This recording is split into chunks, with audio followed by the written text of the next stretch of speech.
The Vodafone Smart Platinum 7 is Vodafone's flagship own brand handset, retailing at around about £280 on pay-as-you-go in the UK. Now this price bracket puts it in competition with a wide range of other handsets.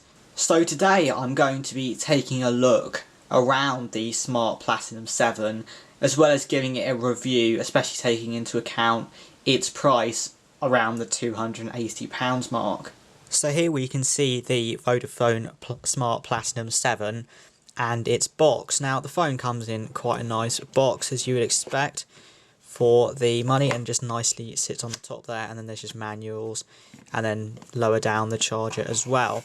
But anyway, what we are interested in is the phone here, and first things first, it looks very nice.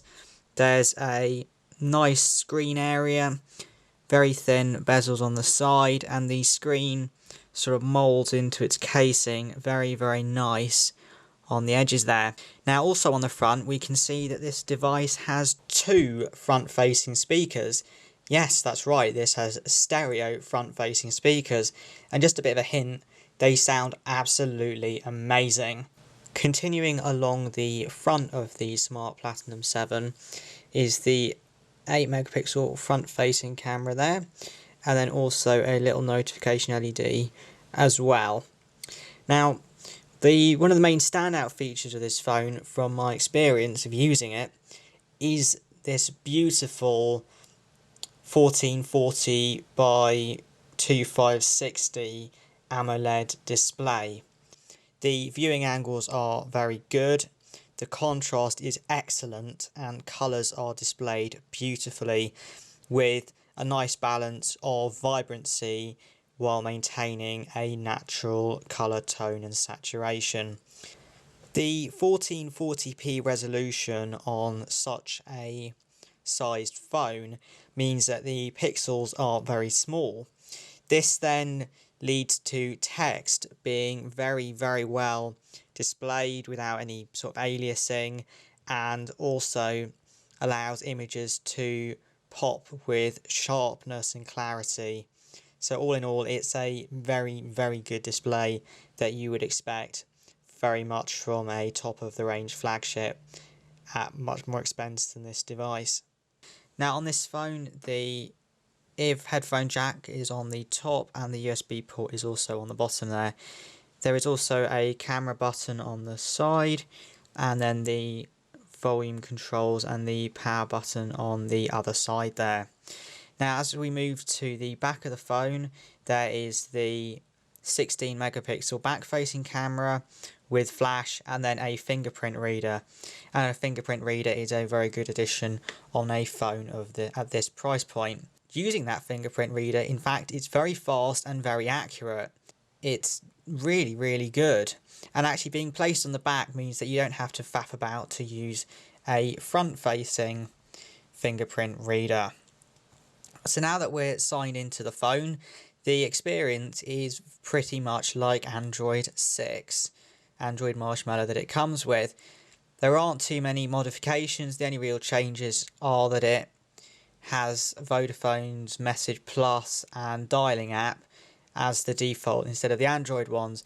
But apart from that, the phone is very much a standard Android experience, which is very nice to see. And in fact, talking about the phone experience itself, it's very smooth, even loading intensive websites and switching between applications and things like that. So it's all very nice to use. Having seen the specifications, the phone's swift performance should come as no surprise.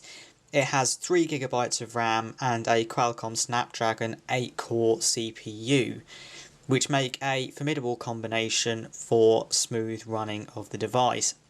It also has a 3000 mAh battery and comes with a fast charger in the box. Now the battery in this is very good, so this phone has been sort of off charge for 3 days, albeit it has been sort of switched off at night. However, with sort of 3 days of light use during the day, you can see that the battery is at 60%, which is very good. And also, don't forget, actually, one of those days has been sort of this review video day as well.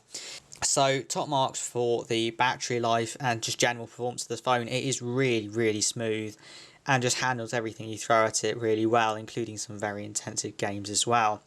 Now in terms of permanent storage, it has 32 gigabytes of built-in storage, although it does have microSD expansion up to 128 gigabytes, which is very pleasing to see because it's always nice to have expansion options, even though 32 gigabytes is absolutely fine for me at this point in time.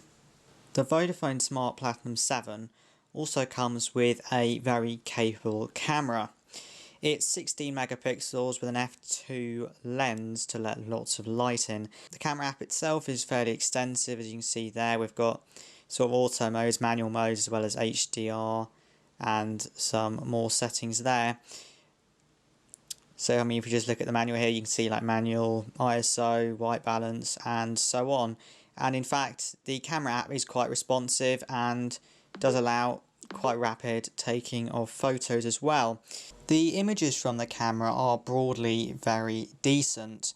In good light, the images show generally quite good sharpness, colour saturation and dynamic range, although they can be a little bit less sharper than I would expect sort of from a flagship in the edges, although for a phone of this price point I'm not too concerned.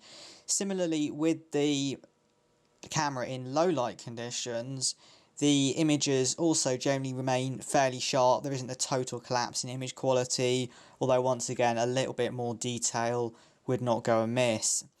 The video this shoots is 2560 by 1440 at a fairly decent bitrate, and the image quality is pretty good with decent sound quality as well. The front facing camera is 8 megapixels and is also actually pretty good for a sort of mid-range priced smartphone really. So I've got nothing to complain about camera wise for this price point of device. One important aspect of a mobile phone which is not easy to include on a spec sheet is its ability to receive signal from the mobile network and its sort of ability to talk to the mobile network, which is very important because if a phone does not have very good sort of transmission and radio capabilities, you'll find yourself without signal or with slow or poor signal very easily. Now, the Vodafone Smart Platinum 7 is incredibly good at receiving a signal. It's around about 3 to 4 dB better than, say, my Motorola Moto G, which itself is actually quite a good handset. Now this means that this phone will have 4G or just generally good signal in places where other phones will either have no signal or a poor signal. The difference is really actually quite significant. Furthermore, the Vodafone Smart Platinum 7's radio supports all the frequency bands that Vodafone has in deployment, as you'd expect, and it even supports band 38 TDD, which isn't particularly common in phones, but the standard band 1, 3, 7, 8 and 20 are there and correct for FDD LTE. It also supports band 1, band 20 CA, which is very important for Vodafone's sort of network deployment strategies, as you've probably seen in some of my network videos. The Vodafone Smart Platinum 7 therefore is, to conclude, a superb value smartphone. From the word go, it feels great in the hand, it has a phenomenal screen, and the speakers are something that other manufacturers, other flagship top tier manufacturers should aim to replicate. The internals are very well spec'd with the 8-core Qualcomm Snapdragon CPU and 3GB of RAM. Also 32GB of storage is appreciated. The cameras, while not spectacular, are decent and not something that I can complain about in a smartphone around about this price point. In my next video, I hope to compare the Smart Platinum 7 against phones within its price bracket and compare it to some of the sort of current and recent flagship devices.